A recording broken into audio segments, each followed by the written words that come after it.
Dear brothers and sisters, it's wonderful to have all of you here. We get questions from all over the world, and we to try to address a few of them. And what is very interesting about questions is the question of one person answers the questions of many. And it's a means by which we get to understand the spiritual path better. Our spiritual path is adhered to by people all around the globe, people of all faiths, people of all walks of life, people of all different social statuses. And so sometimes when you have a global reach, the understanding of how life should go forward, or how we can enhance our life spiritually, gets colored by the hues of the cultures in which we live. And so when we have questions and answers, it's an opportunity to clarify our doubts, number one, to clarify how we individually can better our lives. And so, so let us address some of the questions that came this week. How does meditation help us physically? Meditation has definitely become more popular in the last 50 years. I came to this country as a student in 1968. And in those days, if you were a vegetarian, people would think you're going to die very quickly. No one in this country was used to a vegetarian way of life. So the only thing I could find to eat were grilled cheese sandwiches. So, in those days, 55, 56 years ago, the awareness was very little, and meditation was, thought to be very Eastern, and people were not familiar with it. But over the years, meditation became quite mainstream because people started realizing the benefits of meditation. Today, doctors and hospitals are many times recommending meditation as a supplement to whatever medication they're giving, so that the recovery of a patient would be quicker. They find that when one is in pain, when you meditate, you can deal with the pain much better. They found that many diseases today, even the physical diseases that we have, are related to stress. Stress which is a part of our life, stress which we have coming from all sides. We live in an atmosphere where people of various cultures are all living together, especially all the big cities. People of all faiths live together. And we also are living in an age where there's a lot of explosion of information which is coming to us from all sides. And so to be able to live in this age, there's a lot of pressure coming from all sides, and that's what creates stress in our lives. Because there's so much knowledge which is available to us, we want to gain that knowledge. But the time is limited. We only have 24 hours a day. And because of the availability of something, you try to overindulge. And this is what happens to each and every one of us. We want to gain the knowledge, we can gain it much more easily. And so, as we are gaining that knowledge, time needs to be spent. And then, because of different cultural backgrounds, because of different understandings, as we work with those who are maybe brought up in a different household and a different environment, sometimes it becomes very difficult to be able to run things smoothly. And so they've always talked about this confrontation that happens in our lives. We think one way, someone else thinks another way, and there's a confrontation that happens. And in the old days, people would talk about it because human beings would be afraid of animals coming to them and being able to overpower them. And so they always have what is called the fight or flight syndrome. that when you look like there's something fearful coming to you, then you're either going to stand there and fight, or you're going to run away so that you don't get hurt. And so today, as stress comes in our life, we always have the flight and fight syndrome going on in us. But many times, there's no physical activity that's happening. It's all like mentally. We might think, oh, someone said something about me. Why? You start to think, and you spend a lot of time, and the stress comes into you because you can't figure out. Oh, I wanted to shake someone's hand, and they didn't. They want to give me a hug. Okay, why? And sometimes these kind of things which are happening because we're living in an environment like that, they bring stress into our life. And so whenever there's stress, there's this fight or flight syndrome, and it releases hormones. It releases cortisol, it releases adrenaline, and when they happen, when there's no real danger, then they create stress in our system, which finally culminates in some physical problem with the body. And so doctors and nurses are trying to keep us away from the stress. And they realize, and there have been many studies which have been done in the last few years, that as you meditate, you get into a calmer state. Generally when we are doing our day-to-day activities, our brain waves are working at what is called 13 to 20 hertz. Okay. That's the frequency of brain waves. And so as you meditate, you can calm down to a range which will be 4 to 8 hertz. And so as your brain waves slow down, you find that there's calmness coming in your body. And as there's calmness coming in your body, then what happens is that the stress in your body is less and less and less, so that the effect on the physical organs of the physical body gets to be less, and tremendous benefits come to the body. So many diseases, like heart diseases for sure, are stress related. There are many digestive problems which are stress related. When you eat the food, it's not digested properly. Those are all stress related. That's what the doctors are coming up and letting us know. And also there are a lot of breathing problems which are stress related. And there are many other stress related physical problems that we have. So we get help in those kind of situations, so the physical body can function at an optimum level. And this is why today you find, if you go to many of these quote-unquote fancy spas, they put meditation along with whatever else. They might put you on a juicing system, they might put you on drinking wheatgrass. All these people have different things. But they would definitely include a meditative process, either in the morning or at night or maybe twice a day or something, so that they've realized that by being able to have a period of meditation, one is calmed down, and by calming the system, you're going to be able to relieve the physical body of most of the ailments, I'd say, than you would do otherwise. So meditation today definitely helps a physical body tremendously. Why is there so much conflict in the world? If we look back at history, and there's always been some kind of a conflict. It is said that there haven't been a 10-year period where there haven't been some conflicts in some part of the world. And so conflicts arise because we have expectations. And sometimes conflict arises because we as human beings want to get more than what we should.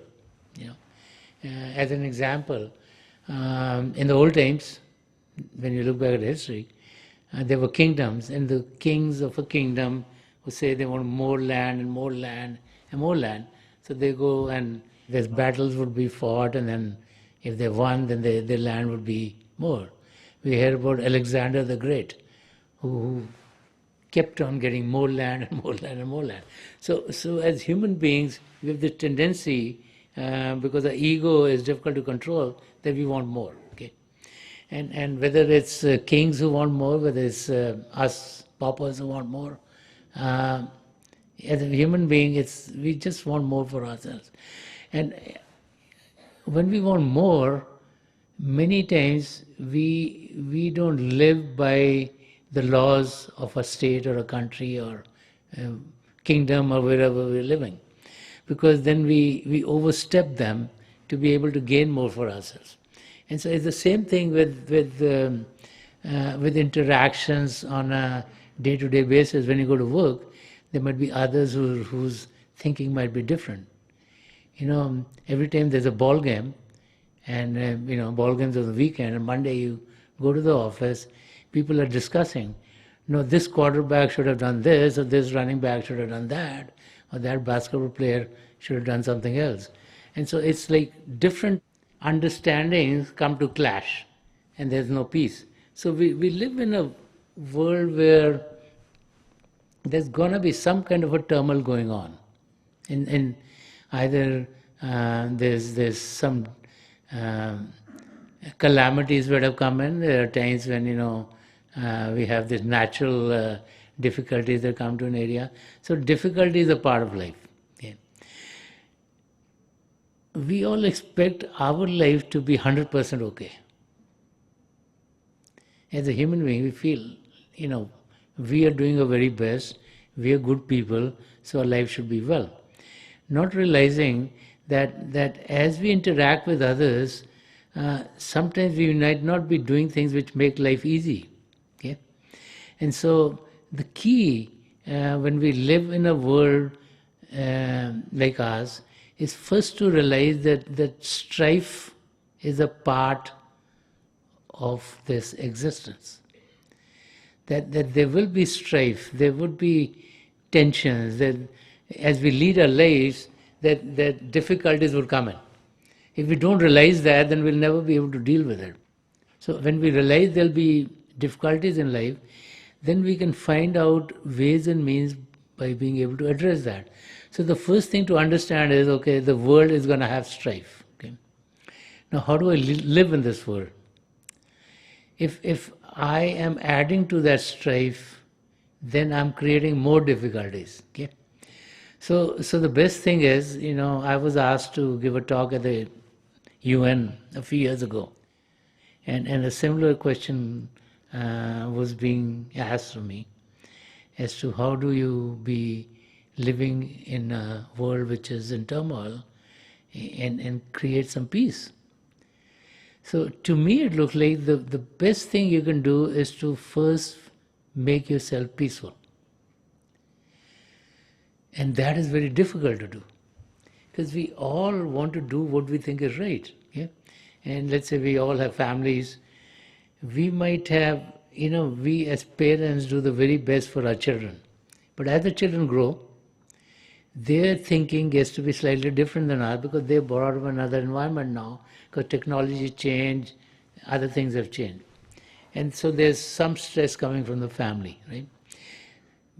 We need to understand that if we are in stress, we will bring more stress into our environment. So we need to find a mechanism by which we can be more peaceful.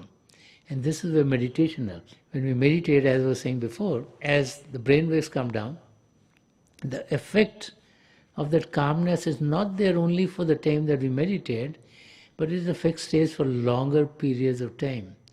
So as an individual, when we find that calmness within ourselves, then that calmness is going to radiate from us, not only for the time that we sat to meditate, but for all day long. And this is why when you look at the meditative practices, and all traditions have slightly different practices, but they've been coming from the past, and they all would talk about meditating at the first thing in the morning.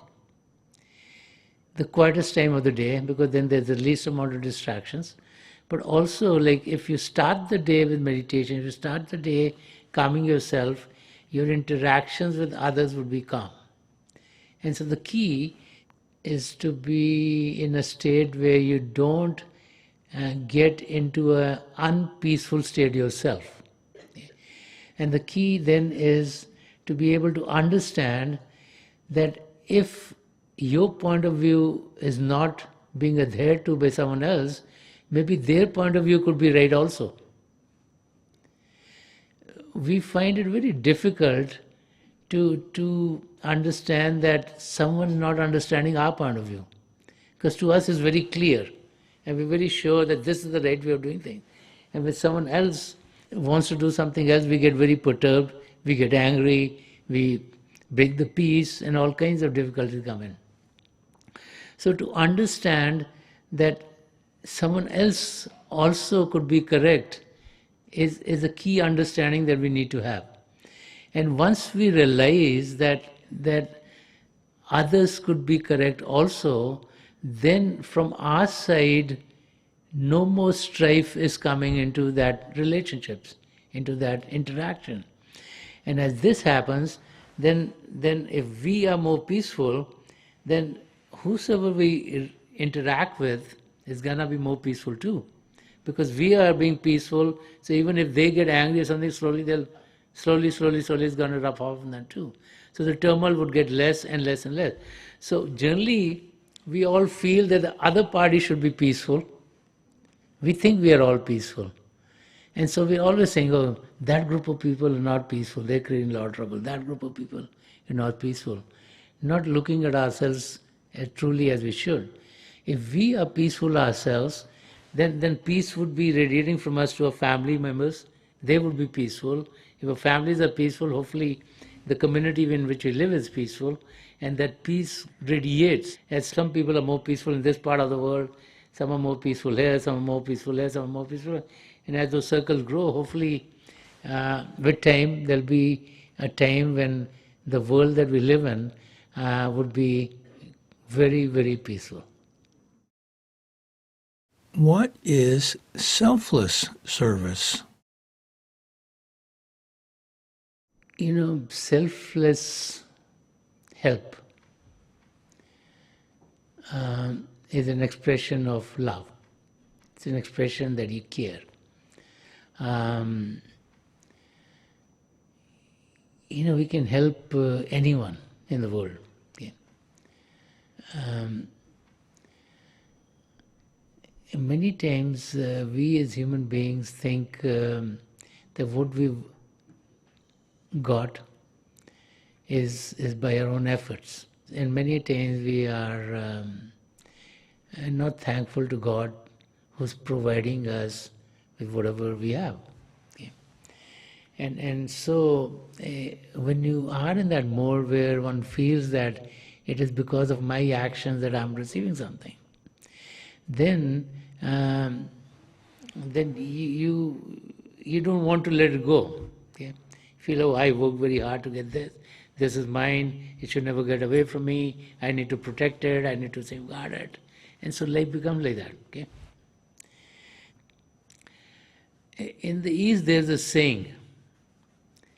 And the saying is very interesting, okay, to understand. This is in Hindi, it says, na tera hai, na mera hai, chidiyan rain basera hai. So when you translate this into English, it would be, it's talking about the scene. It's like an image through which some truth has been told. Okay? So the image is like of a nest of a bird. Okay? So what is very interesting is, if most of you, if you live in the houses, the birds do come and make nests, and they have to have babies. But then the next time they don't come to the same nest, they got another nest coming in. Okay? And so what the saying is saying, that this nest is neither yours, neither is mine. It's for the sparrows or the birds to come and use it, and then they go away. Okay? So when you try to understand this, what is being said is, this life that we have is not permanent. We are living this life as a physical human being, but it's going to end one day. Everyone who's come into this world has physically gone. Whether it was a king, whether it was a great philosopher, whether it was a great painter, or whatever heights they reach, their physical life ended. Okay? So the saying is that the realization that this life is a gift of God needs to set into our life. Okay? And when we realize that this is a gift of God, then we start to also understand that this gift of God is given to everyone else also. So even though the outer signs might be different, even though on the outside we could speak different languages, we could wear different kind of clothing, we could come from different cultures, we could have beliefs in different faiths, but on the inside we are one and the same. So when you have that realization, then you want to help. Look at the case of a parent and a child. A parent will bend backwards to help their children, whatever the needs of the child are. Whether they have to get up at 3 o'clock in the morning and tend to the needs of the child, whether they have to work 2 jobs to provide for the education of the children. Whatever needs the child has, the parents wants to do it, and they want to do it lovingly. And there's no expectation of any returns from the child to them. And so why does this happen? Because the parent is feeling that the child is a part of the parent. Okay? And most people help their family members a lot. And so once we start to realize that everyone is a part of a family, everyone is a child of God, everyone is connected through the love of God, then we want to help them. Okay? And that's what selfless service is all about. Selfless service is not to help someone under compulsion. Okay? It is to help someone when you care. And so when you care about someone, it's an expression of love. That you want to help them, you want to make their life better, and if you have some means, you want to be helpful to them. So if you have the physical strength, maybe you can help someone physically. If you are very intellectually strong, you can help kids learn complex theories or something. If you are emotionally strong, you can help people emotionally by helping them when they're going through some emotional difficulties. So the gifts of God that we have can be used to bring joy and more peace and more harmony into the life of others. So selfless service is an activity which makes us also feel better after we do it.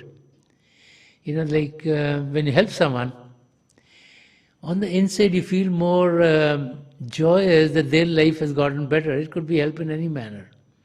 And I think that's the joy of extending selfless help to someone else. It's like we care. It's like we don't want difficulties in the life of another human being. And so how do you get to that state when you think everyone is one and the same? That's where meditation comes into play. See, when we meditate, we connect with a power, we can call it the creative power. We can, in the East it's called the Shabd, in the West it's talk about the holy word. There are different names in different languages. It's a creative power which came from the Creator.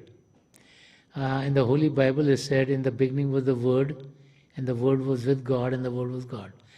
So similar statements are found in other scriptures also, that God was there in the beginning, and from God came this creative power, whether you call it the Holy Word, or the Naam, or the Shabd, or the Kalma, and it brought all creation into being. And so, if we are all coming from the same source, we're all connected. Because we come from the same source. We come from God. We're children of God. And that realization happens when inside of us we experience that. The creative power has been talked about as having two primal manifestations, that being the divine light and the divine sound of God. So as we meditate, we can experience that within ourselves. And as we have the experience of this creative power as light or the divine light or divine sound, then the realization sets in that if I can experience this, so can anyone else. And when that happens, then the realization sets in that we're all one and the same. And then we are ready to help everyone, irrespective whether they're relative to us or not, whether they're from our culture or not, because we find joy in helping someone else and making their life better. So let us meditate for a few minutes. Please sit as comfortably as you can. Close your eyes very gently, just like you close them when you go to sleep. Your eyeball should be straight, focus 8 or 10 inches in front of you. And as you close your eyes, just repeat any name of the Creator that you're comfortable with. I pray to God Almighty to help each and every one of us here. And it's my prayer to the three great spiritual masters of the past century, Hazur Baba Sawan Singh Ji Maharaj, Param Sant Kripal Singh Ji Maharaj, and Dayal Prasad Darshan Singh Ji Maharaj, to help each and every one of us connect with the divine power within, and for us to experience the divine light in its effulgence. So we'll be sitting for a few minutes. I'll be getting you out of this meditative state, and my best wishes are with each and every one of you.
Please leave off.